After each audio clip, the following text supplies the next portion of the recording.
ప్రియమైన ఆంధ్రప్రదేశ్ ప్రజలకి నమస్తే. జరిగిన ఎన్నికల్లో ప్రజలిచ్చిన తీర్పుని స్వాగతిస్తున్నాము.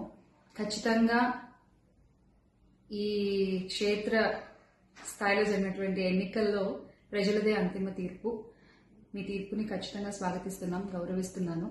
ముందుగా అఖండ విజయాన్ని మూటగట్టుకున్న కూటమికి ధన్యవాదాలు. పెద్దలు నారా చంద్రబాబు నాయుడు గారికి, అలాగే పవన్ కళ్యాణ్ గారికి, బీజేపీ సభ్యులందరికీ, పురంధరేశ్వరి గారికి, అందరికీ కూడా హార్దిక కృతజ్ఞతలు తెలియజేసుకుంటున్నాము. అలాగే వైసీపీ గెలుపు కోసం కష్టపడ్డ ప్రతి కార్యకర్తకి, ప్రతి ఒక్కళ్ళకి, వైసీపీ కుటుంబం మొత్తానికి కూడా పేరు పేరున ధన్యవాదాలు. ఎస్, ఓడిపోయాము, కానీ ఒకటి గుర్తుపెట్టుకోవాలి, గెలిచిన నాడు ఎప్పుడూ విర్రవీగలేదు విజయ గర్వంతో. ఓడిపోయిన నాడు ఏనాడు కూడా కుంగిపోలేదు.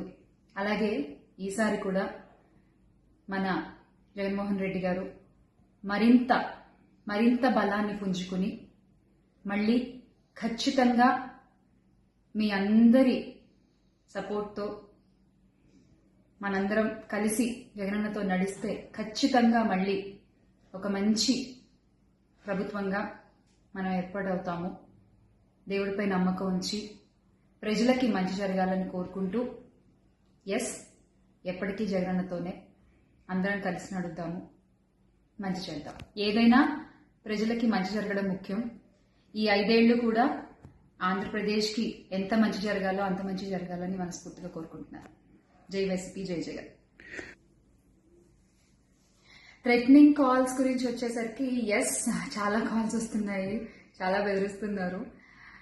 ఒక రకమైన భయంగానే ఉంది నాకు కూడా. కానీ ఏంటంటే ఒకటే చెప్పాలండి, నేను మీకు ఒకటి నచ్చుతుంది, నాకు ఒకటి నచ్చుతుంది, అలా అని చెప్పి మీకు నచ్చింది నాకు నచ్చిందని చెప్పి మీరు బతకడానికి వీల్లేదు అంటే ఇది చాలా అన్యాయం అన్న, చాలా అన్యాయం. సో ప్లీజ్, దయచేసి ఏది కూడా వ్యక్తిగతంగా తీసుకోవద్దు.